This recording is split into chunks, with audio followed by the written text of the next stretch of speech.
Saludos y bendiciones. Una vez más por acá, este es su hermano y maestro Octaviano Torres. En esta hermosa ocasión, estamos desde acá, desde la iglesia Verás la Gloria de Dios. Vamos a desarrollar un tema sobre lo que tenemos acá en la mesa, que ahorita yo lo estoy viendo, pero ustedes los que están a través del video no lo pueden ver. Y se trata de la cena para los santos, lo que comúnmente se ha llamado toda la vida la Santa Cena. Hoy vamos a tratar este tema acá para que mejoremos un poco el conocimiento que ya tenemos y podamos disfrutar esta parte de la vida devocional con gratitud, y que vamos a ver algunos, pudiéramos decir, algunas ideas que tienen algunos líderes, algunos pastores, que se las respetamos, pero no las compartimos porque no son bíblicas. Se las respetamos a ellos y sabemos que están fuera del texto bíblico varias ideas que vamos a estar hablando ya más adelante. Vamos a ver, entramos en el tema, el significado de la cena del Señor, ¿sí? O la cena para los santos, porque desde el ámbito católico siempre se ha hablado de la Santa Cena. Óigame, la Santa Cena. Pregunto yo, ¿la cena es la que es santa y nosotros, los que la comemos, los que la bebemos, no somos santos? Pregunto. ¿O nosotros somos los que somos santos y santificamos las cosas por la santidad que hay en nosotros? Creo que es lo que me dice la Biblia, ¿no? ¿Sí? Ok. Entonces, las cosas son santificadas. En el caso de nosotros, fuimos santificados por Dios. Amén. Por su sangre fuimos limpios.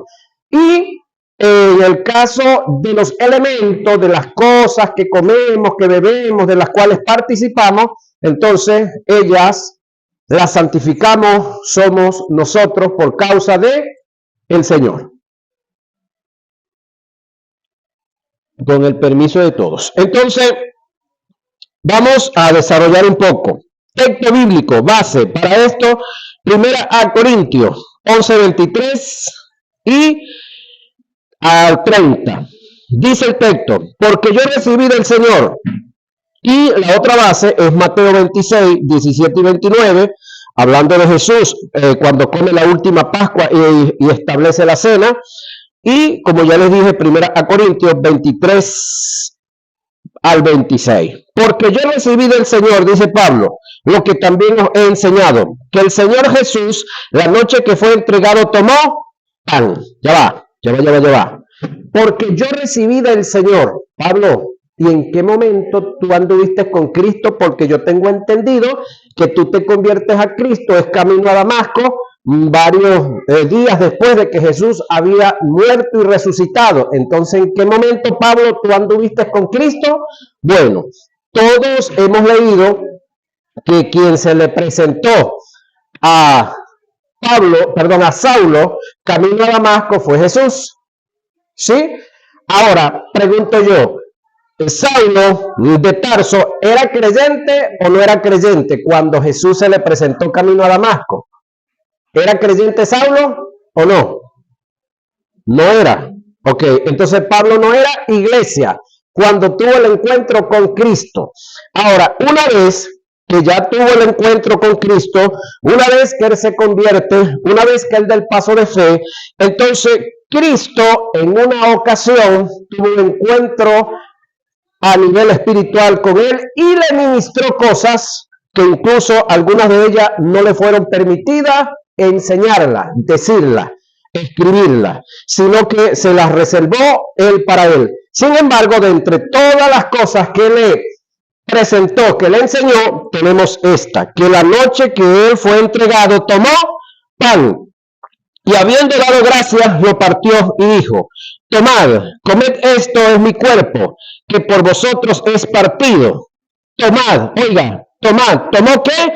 Pan, y dijo, tomad, comed esto, que es mi cuerpo, que por vosotros es partido. Ahora la pregunta es, cuando Jesús toma el pedazo de pan en sus manos, da gracias a Dios, es decir, ora nuevamente, no se le olvide que Jesús estaba esa noche comiendo con los discípulos la Pascua. Ahora, ¿la Pascua y la cena es lo mismo? Pregunto. No, no. La Pascua, el término Pascua quiere decir pasar por alto. La Pascua se celebraba con dos elementos. ¿Cuáles eran esos dos elementos? A ver si me los recuerdan.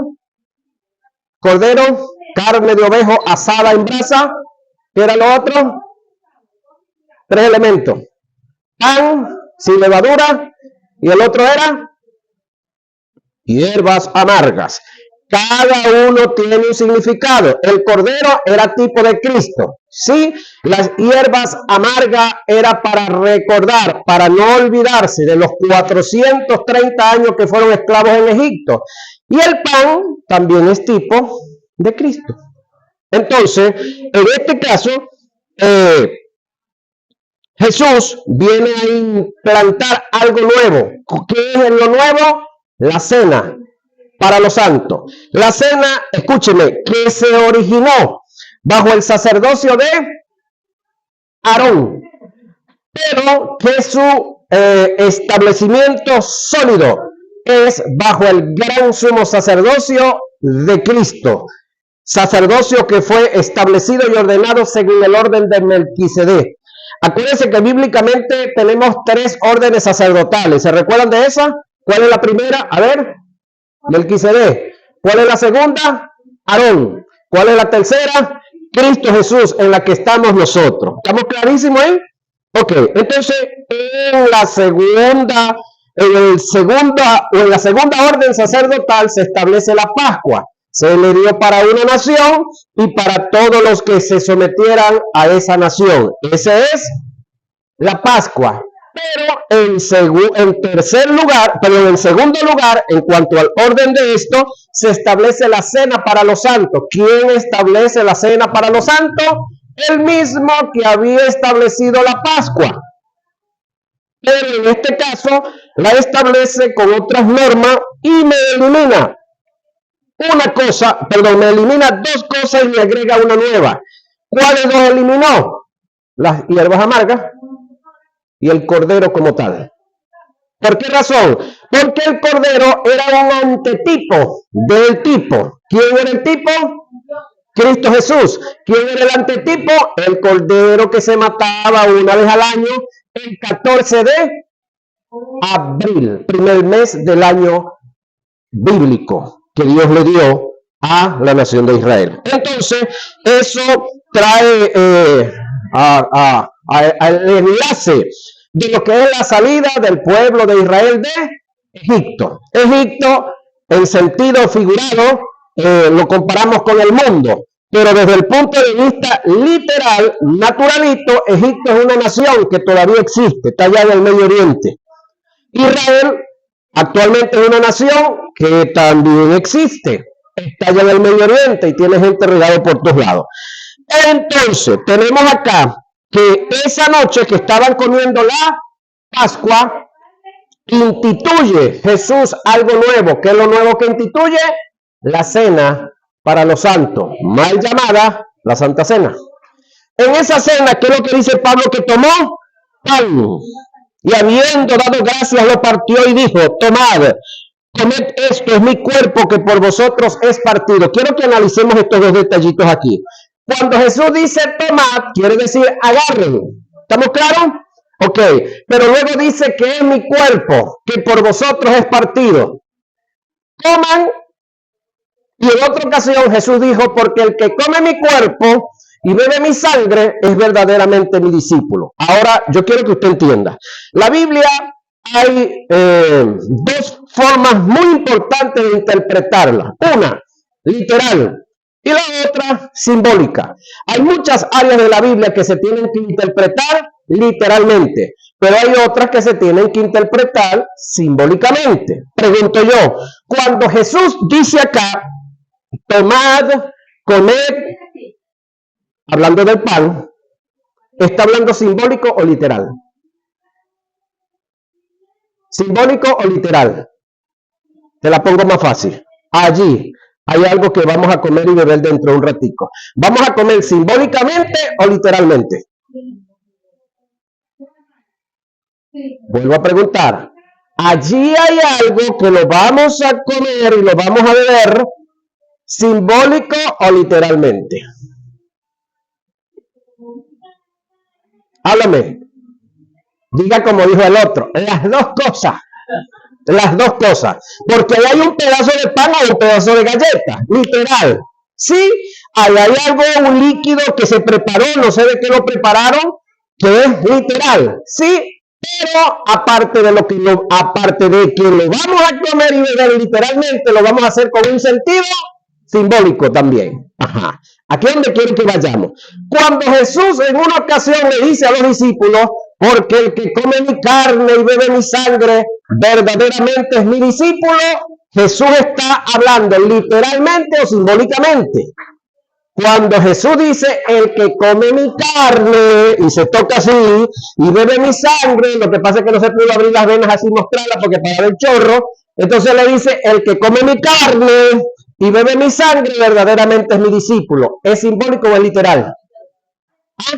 No, ahí es simbólico solamente, porque Jesús no está mandando a la gente a que se lo coman a él, porque eso sería canibalismo, ni tampoco está mandando a la gente a que se beba la sangre de él, porque eso es vampirismo. Sí, ahí es simbólico. Entonces, ahí es donde hay la necesidad, escúchenme, de leer la Biblia y estudiarla. La Biblia es un libro que se lee para estudiar. Ok, entonces aquí Jesús cuando le dice, tomó pan, es literal, mano, un pedazo de pan, y habiendo dado gracias lo partió y dijo, tomad, literal, comed esto, es mi cuerpo. El término es mi cuerpo es simbólico, que por vosotros, literal, es partido. Jesús fue literalmente partido, azotado, maltratado. Haced esto en memoria de mí. ¿Sí? Entonces, hacer esto en memoria de mí es simbólico o literal. Hacer esto en memoria de mí es simbólico o literal. Simbólico porque estamos tomando el simbolismo de un individuo que existió, que nació, que vivió y que dejó un mandamiento, que dejó una oportunidad de que nosotros, óigame, desde el punto de vista literal, lo honremos, pero también desde el punto de vista simbólico, también podamos adorarlo. Es decir, podemos adorarlo desde la psique, desde la mente, desde el alma, desde el espíritu, pero también haciendo ciertas acciones naturales podemos honrarlo, podemos adorarlo. Entonces, entendamos esa parte de la escritura. Dice, asimismo tomó también la copa, después de haber cenado, diciendo, esta copa es el nuevo pacto. Óigame, esta copa es el nuevo pacto. ¿Por qué razón? Porque habían estado hasta ese momento en un pacto que ya se había envejecido. Ese pacto es el pacto que Dios hizo con Moisés y con Aarón. Establece un sacerdocio llamado el sacerdocio levítico, específicamente de una de las 12 tribus de Israel. Específicamente el primogénito de esa tribu era el ser que podía ser elegido o ordenado como sacerdote. Entonces, ese sacerdocio y ese pacto estaba llegando a su fin. La palabra fin tiene dos connotaciones o dos interpretaciones. La palabra fin de final, es decir, yo voy caminando aquí y llegué al final del espacio que tengo aquí, pero si mi objetivo era llegar hasta el final del espacio que tengo aquí, entonces llegué al objetivo. Entonces la palabra fin, podemos decir que tiene que ver con llegar al final del espacio que tengo entre la pared y el atril.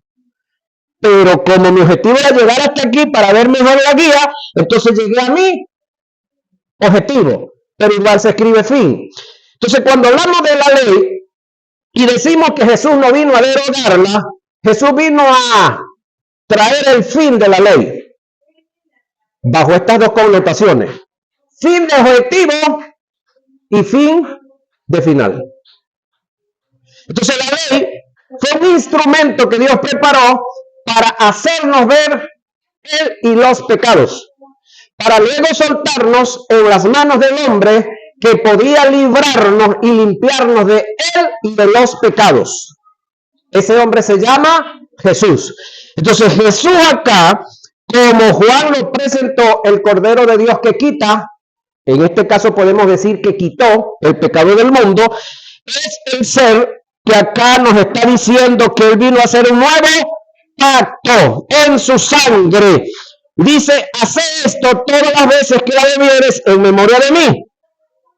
Hace esto todas las veces que la bebieres o que la comieres en memoria de mí. Escúcheme esto.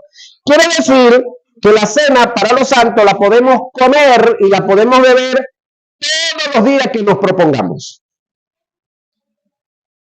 Hace esto todas las veces que quisieres en memoria de mí. Es más, usted la puede hacer 2 y 3, 4 veces al día. Pero le aclaro algo. El que usted coma la cena no lo hace más santo ni más inteligente que nadie. Y el que no la coma tampoco. ¿Para qué se fueron?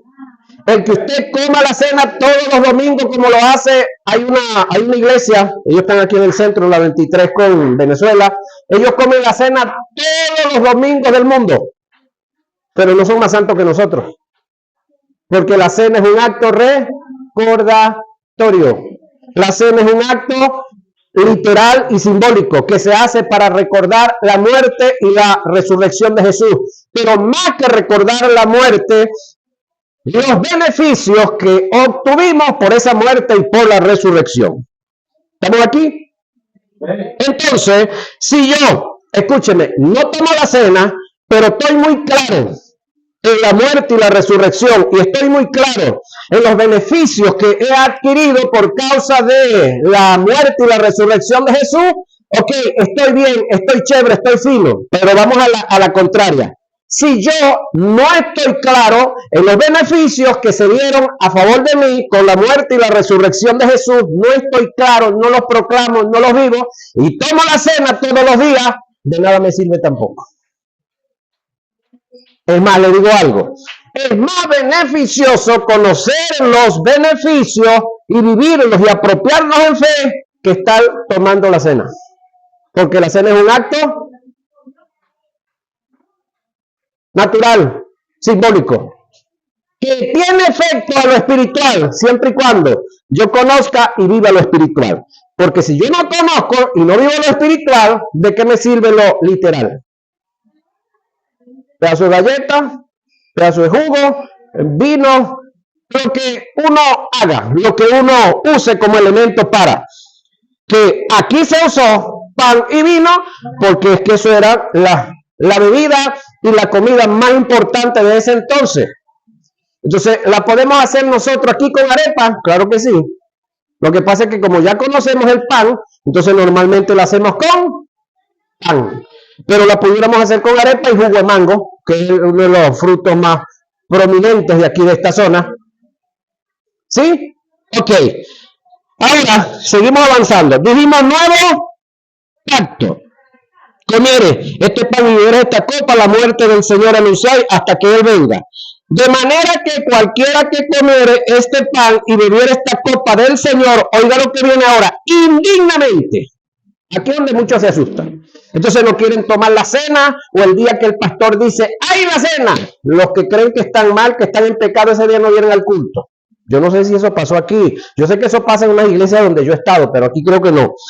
Hay gente que se asusta cuando dicen Santa Cena para el domingo, o vamos a tomar la cena. Entonces, como en ciertas iglesias y hay ciertos pastores que han usado como, pudiéramos decir, como un método para probar los niveles de santidad de la gente. Entonces el pastor dice que va a tirar la cena a ver si la gente está en santidad y vienen para tomarla. Es como si fuera un método para probar la obediencia y la santidad de la gente. Entonces el que cree que anda mal, ese día no viene al culto. Y busca cualquier excusa. Hermano, me quedé dormido. Tuve que salir al mercado porque es que me pagaron muy tarde el sábado y el lunes yo tenía que trabajar muy temprano, entonces no pude llegar temprano. Y ahora que Isidro comenzó los cultos más temprano, menos iba.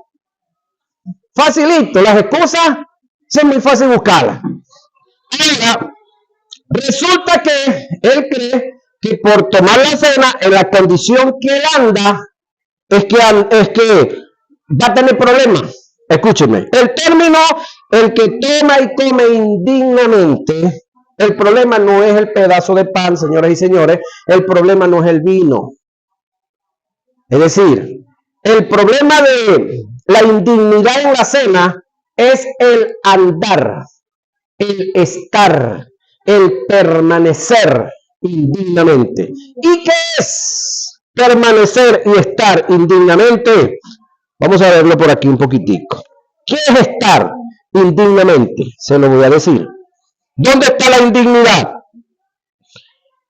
La indignidad del griego es anasios, indica sin méritos. En este caso es cuando a la cena la indignidad no está en la persona que participa, sino en la forma como lo hace. El apóstol no está refiriendo a nuestra indignidad personal. Aquí Pablo se está refiriendo a la indignidad o conducta que caracteriza a los cristianos al tomar la cena en una forma descuidada o irreverente. Indignidad tiene que ver con tomar la cena en una forma descarada o desvalorizada por no saber discernir o distinguir entre una comida u otra.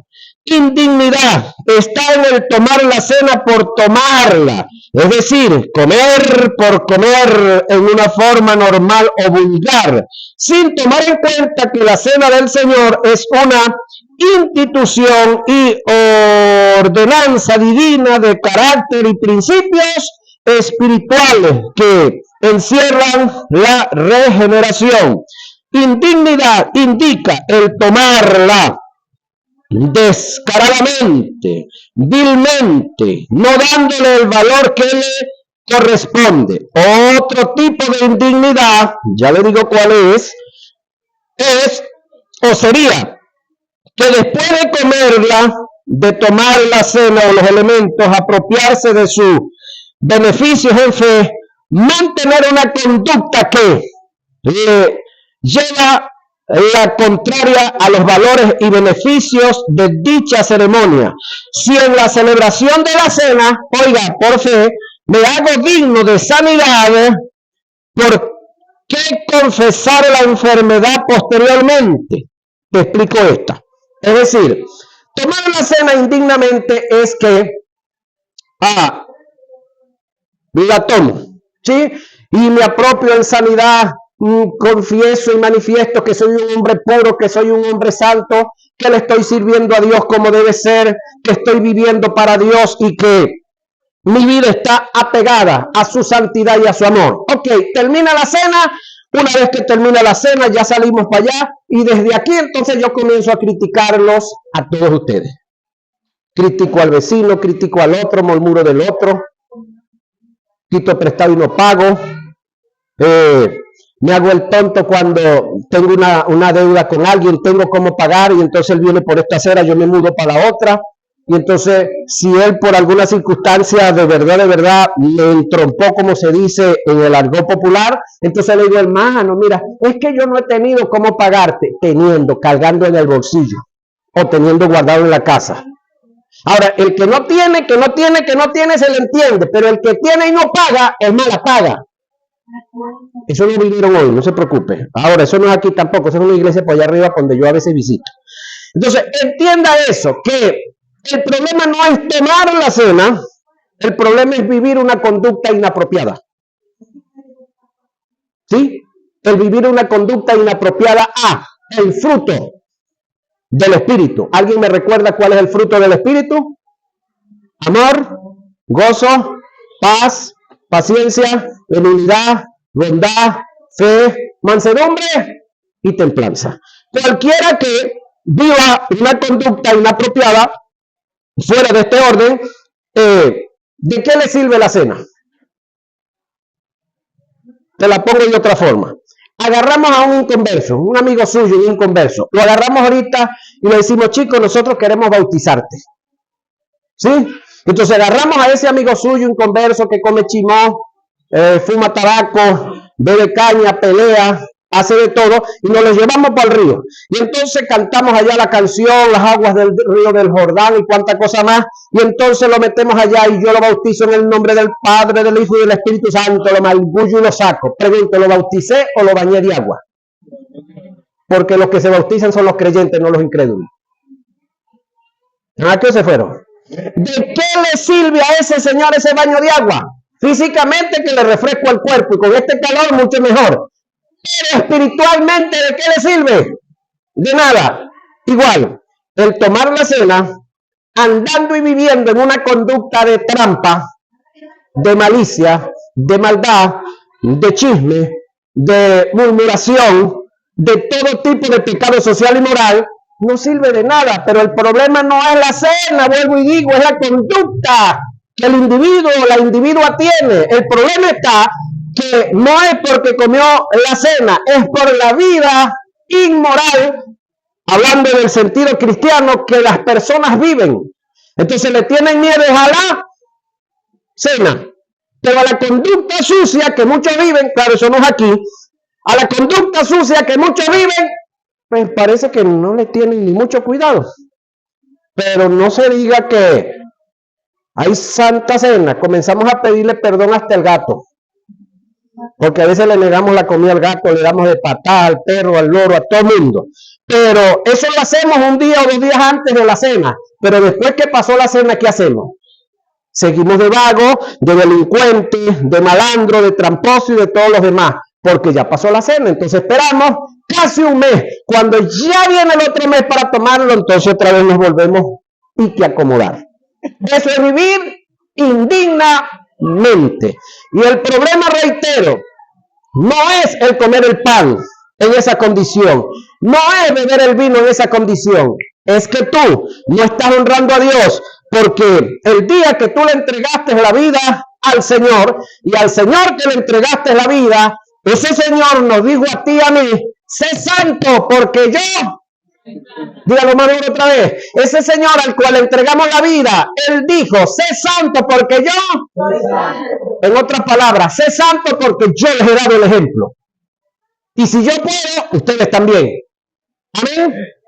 Ahora, ¿cómo dice Filipenses 4:13? ¿Eso tiene que ver con la santidad? Sí. ¿Eso tiene que ver con una buena conducta? Sí. ¿Eso tiene que ver con una vida honesta y recta? Sí. ¿Eso tiene que ver con una disciplina como ser humano, como persona? Sí. ¿Eso tiene que ver con una disciplina como hijo, a papá y para con mamá? Sí. ¿Para contigo y tía? Sí. ¿Para con los vecinos que están en el entorno? Sí. Entonces, si todo lo ponemos en Cristo que nos fortalece, es todo. Amén.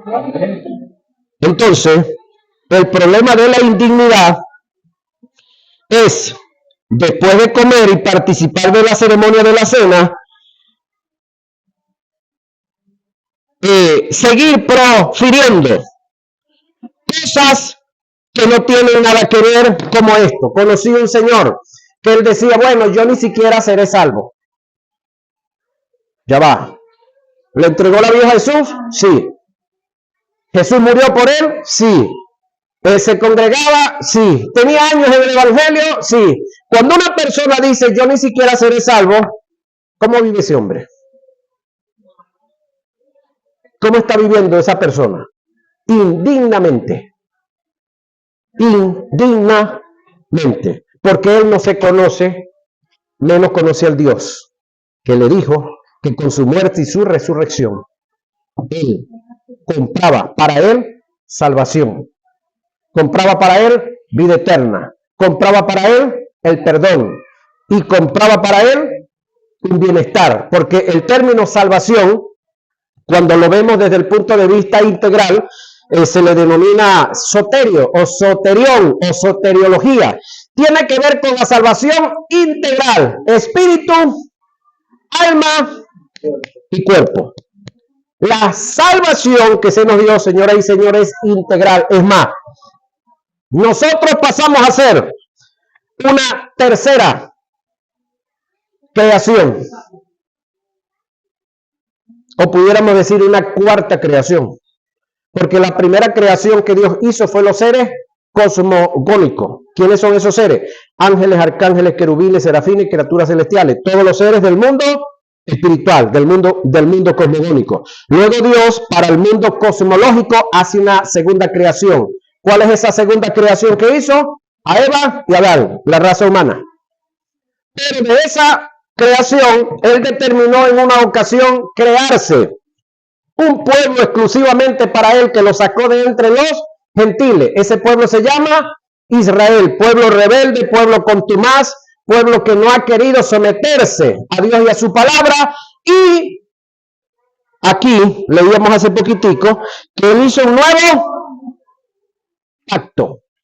En ese nuevo pacto que hizo Él, o que quiso hacerlo con Israel, no pudo hacerlo con Israel, tuvo que hacerlo con sí mismo. Y en ese nuevo pacto hizo una nueva creación. ¿Cuál es esa nueva creación? Diga, yo. ¿Sabía usted que usted es una nueva creación? La iglesia es una nueva creación. Nosotros como iglesia, o para Dios, hay tres pueblos. ¿Cuáles son esos tres pueblos que Dios tiene, terrenalmente hablando? Los gentiles, que fue lo primero que hizo.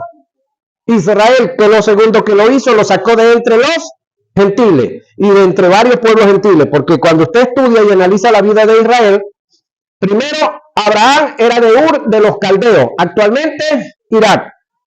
La esposa de José, egipcia. Esta mujer, una de las abuelas o recontra superabuela de David, la de Jericó, Rahab, la ramera, era de Jericó.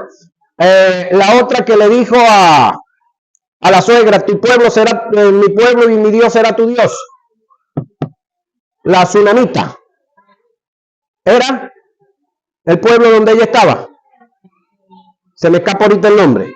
Entonces, ahí nada más, hay 4 pueblos de los cuales Dios escogió gente para hacer la nación de Israel. Hay más.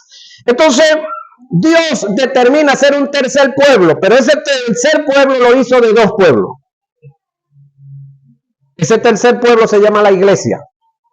Y lo hizo de el mundo como tal, perdón, lo hizo de los gentiles y lo hizo de Israel. Ese tercer pueblo se llama la iglesia, que somos nosotros. De nosotros somos hijos de Dios, escúcheme. ¿Cuántas veces? 3 veces. Somos hijos por creación. Amén. Nos creó. Somos hijos. Somos hijos por pacto de sangre. Ahora nosotros somos hijos por un pacto, este pacto en la sangre del Cordero que se dio. Entonces, somos hijos por pacto de sangre del Señor. Ahora, decíamos que indignamente será culpable del cuerpo y de la sangre del Señor. Por tanto, oiga lo que viene, por tanto, llévese cada uno a sí mismo. Entonces, en cuanto a la dignidad y la indignidad, escúcheme, yo no estoy capacitado para probar a nadie. El pastor Isidro tampoco está capacitado para probar a nadie. En cuanto a dignidad e indignidad, ¿quién es el que está capacitado para probar? Cada quien a cada quien mismo. Es decir, yo no puedo probar al hermano Iván. Él tampoco me puede probar a mí. Y así sucesivamente. Cada quien se tiene que probar a sí mismo y decidir si come y bebe o no come o no bebe.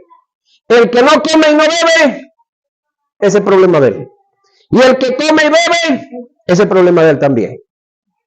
Es decir, al igual que la salvación, el tomar la cena es un acto unipersonal. Lo que le decía ahora, que hay cosas en las cuales no estoy de acuerdo porque no es bíblico, no es escritural, es que alguien se entrega al Señor, entonces le averiguamos la vida porque ese es parte del trabajo de los pastores, no de la iglesia, de los pastores, y si el hombre está viviendo con su esposa y no se ha casado, lo que se conoce como concubinato en tiempo antiguo, ahora es unión, o no recuerdo ahorita, unión legal o estado de hecho, por ahí va el asunto. Entonces, si la persona está viviendo en esa condición, que no se ha casado civilmente, entonces le prohibimos tomar la cena. ¿Dónde dice la Biblia eso, que hay que prohibirle a ese hombre o a esa mujer tomar la cena? Si es un niño, si es un adolescente, le prohibimos tomar la cena. No, la Biblia dice, pruébese cada uno así mismo. Que yo como pastor, que yo como líder o como maestro, tengo el deber de enseñarle a él qué es la cena, sí. Porque si él toma la cena sin saber qué es la cena, pues de nada le sirve tampoco. Es como comer galletas y tomar pan. ¿Sí? Pero cuando yo le enseño a él que esto es un acto simbólico, que esto estamos trayendo a colación o recordando la muerte de Jesús, porque cuando hablamos de la muerte de Jesús estamos hablando que él vino en carne y que fue un ser humano, que el diablo está tratando de desvirtuar eso. El diablo ha tratado por muchos años de decir de que Jesús no vino en carne, de que Jesús vino en espíritu, y para otros el diablo está tratando de decirle que eso es historia, es invento de la gente, que Jesús nunca vino. Y tenemos, escúcheme, tenemos más de 4,000 documentos que lo registran. Tenemos en la Biblia 4 hombres que lo registran, pero fuera de la Biblia tenemos a muchos más hombres que lo registran, que Jesús vino y que estuvo aquí en la tierra. No solamente tenemos la Biblia, o los hombres que escribieron la Biblia, y de paso 4 hombres que lo muestran de 4 maneras diferentes. Y eso hace que las cosas sean más interesantes. Porque si fuera uno solo que hablara, pudiéramos dudar. Pero hay 4. Y que lo presentaron desde diferentes ópticas. Y no solamente eso, sino que tenemos una cantidad de gente que nunca se convirtieron a Cristo. Y hay libros que hablan acerca de Cristo Jesús. Por lo tanto, la realidad de que Jesús estuvo en la tierra es ineludible. Es innegable. Porque tenemos muchos documentos escritos, pero también hay registros arqueológicos de los tiempos. Es decir, el que no quiere creerlo meramente por lo escrito, que tenemos más de 4,000 documentos, y que los primeros documentos se comenzaron a escribir, escúcheme, entre 12 y 15 años inmediatamente después de la vida de Jesús, que es lo más tremendo. Enseguida comenzaron a escribirse. Es más, para el momento que se escribieron los primeros 4 documentos más importantes, que es Mateo, Marcos, Lucas y Juan, estaban vivas. Personas que vivieron en el tiempo de Jesús. Y ellos no pudieron refutar y decir, no, eso no es así como tú escribiste, Mateo, porque yo anduve, yo conocí, yo caminé, yo estuve allí. Sino que ellos más bien afirmaron. Porque ¿sabía usted que cuando Jesús resucitó, resucitaron más de 500 con él? ¿Usted no ha leído eso en la Biblia? ¿No lo han leído? Busque. Eso lo dice Lucas. Y Pablo, para el momento que escribe alguno de los documentos, dice que de esos 500 que resucitaron cuando Cristo resucitó, dice que algunos todavía estaban vivos para el momento que Pablo escribió parte de sus cartas. Así que es irrefutable, innegable.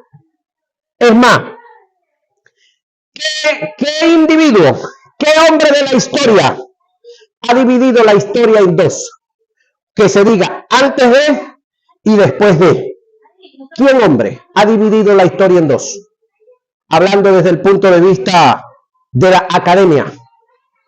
¿Quién fue el único que dividió la historia en 2? Jesús. Antes de Cristo y después de Cristo. Aparece en la gran mayoría de los textos a nivel mundial. Es decir, escritores y gente que organizó bibliotecas y hemerotecas escribió un libro. Y este libro fue escrito 300, 500, 200 años antes de Cristo. Y otro que escribió este libro fue escrito 100, 300, 800 años después de Cristo.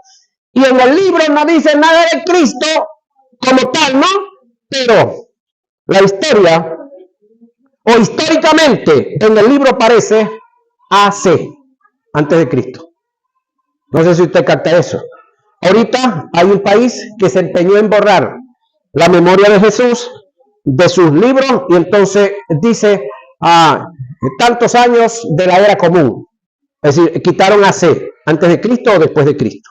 Eso lo comenzaron a hacer los australianos, usados por el diablo, pero con todo y que se levanten naciones como esta o individuos como estos, es innegable de que nuestro suelo, nuestra tierra la pisó un hombre de carne y hueso llamado Jesús.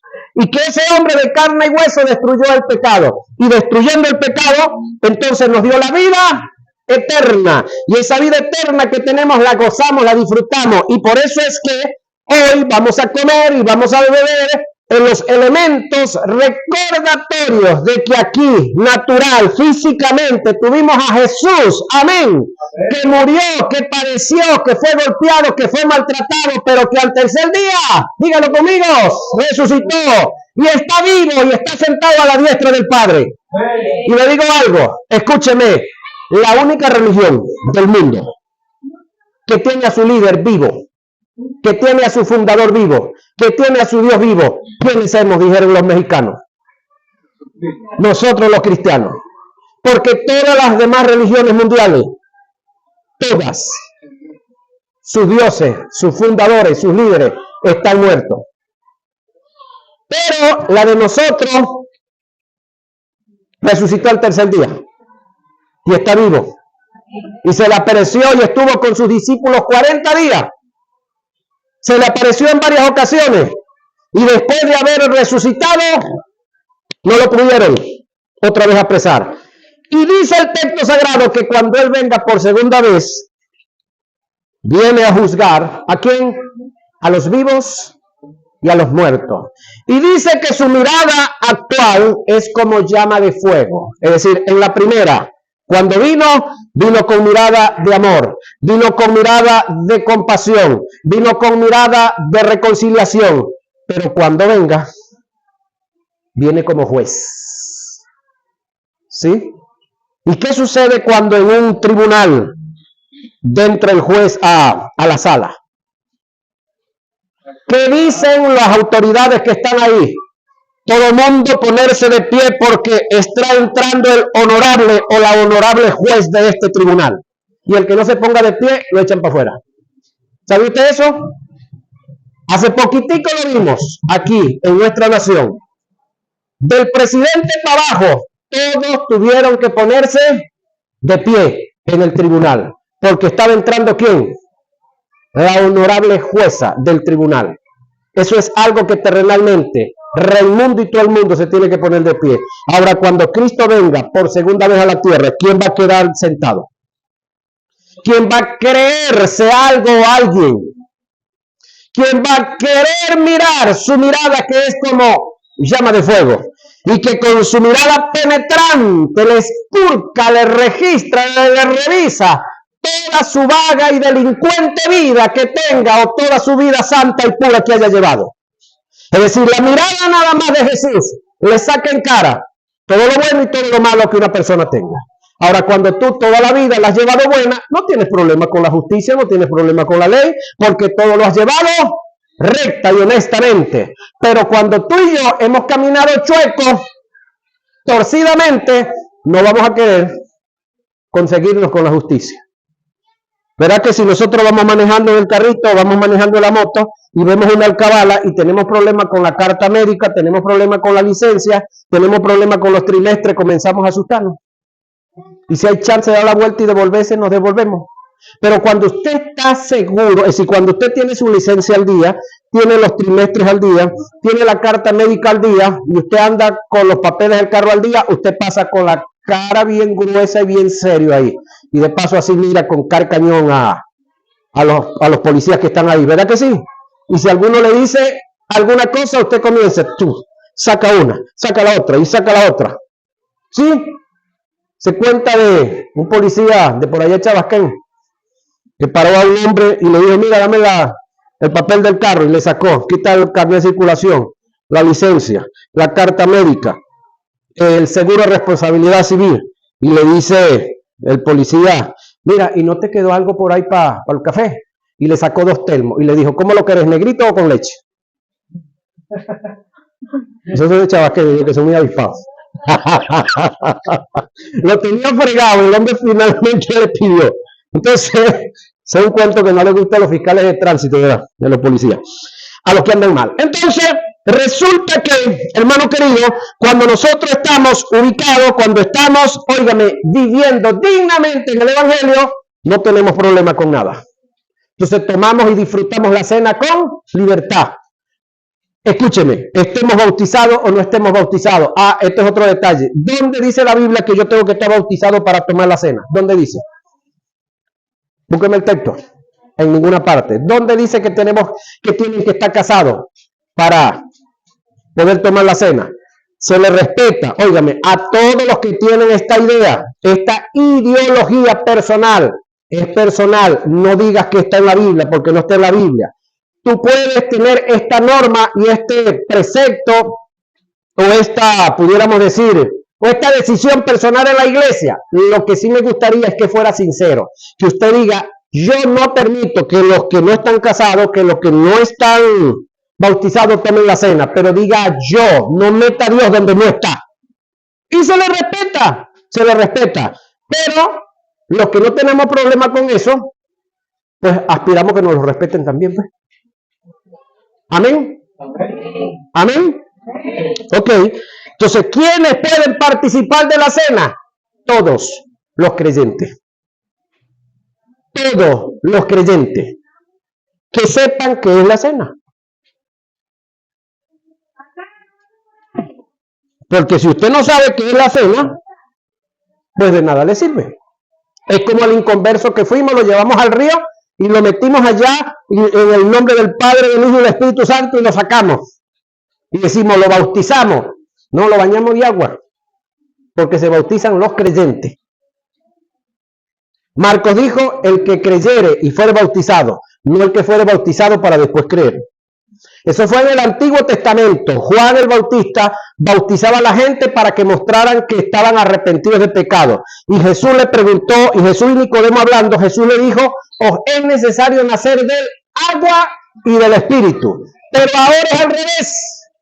En el tiempo de Jesús era necesario nacer del agua, es decir, bautizo primero, para luego del Espíritu, porque Jesús no había muerto y no había resucitado. Como Jesús murió y resucitó, entonces ahorita es necesario nacer del Espíritu para luego del agua. Entonces ahorita hay que vivir dignamente, amén, para disfrutar de la cena y tener beneficios. ¿Cuáles son los beneficios de la cena? Salud. Pero la salud es por la cena, por el vino y por el pan. No, es porque tú te apropias de lo que dice Isaías 53, 4 y 5. ¿Qué dice Isaías 53, 4 y 5? Morido, Él fue por nuestros pecados. El castigo de nuestra paz fue sobre Él. Y por su llaga fuimos, tiempo pasado, fuimos nosotros. Nótese que no dice vamos a ser. Dice que fuimos. Pero esa es una verdad posicional en el mundo espiritual, pero para que esa verdad se haga realidad en usted, que es lo que se conoce como una verdad posesional, entonces usted tiene que apropiarse de esta palabra en fe y hacerse de ella, usted con ella uno. Entonces usted puede expresar esta verdad y esta palabra apropiándose en fe, y las cosas de Dios se reciben por fe. No hay otra forma. No hay otra forma. Es por fe. Entonces, luego de conocer todas estas verdades, ¿qué vamos a hacer? Vivirla, disfrutarla y participar de la cena. Sabiendo qué es, teniendo claridad qué es, estando ubicado y motivando a otros y a otras para que la próxima la podamos disfrutar. Entonces, ¿qué nos impide tomar de la cena? Nada. Bíblicamente nada. ¿La cena es la Pascua? No. ¿Sustituye la Pascua? Tampoco. La Pascua es pasar por alto. La cena es un acto recordatorio de la muerte y la resurrección de Jesús. Amén. Amén. Bendiciones, bendiciones para todos y todas. Espero que hayan entendido claramente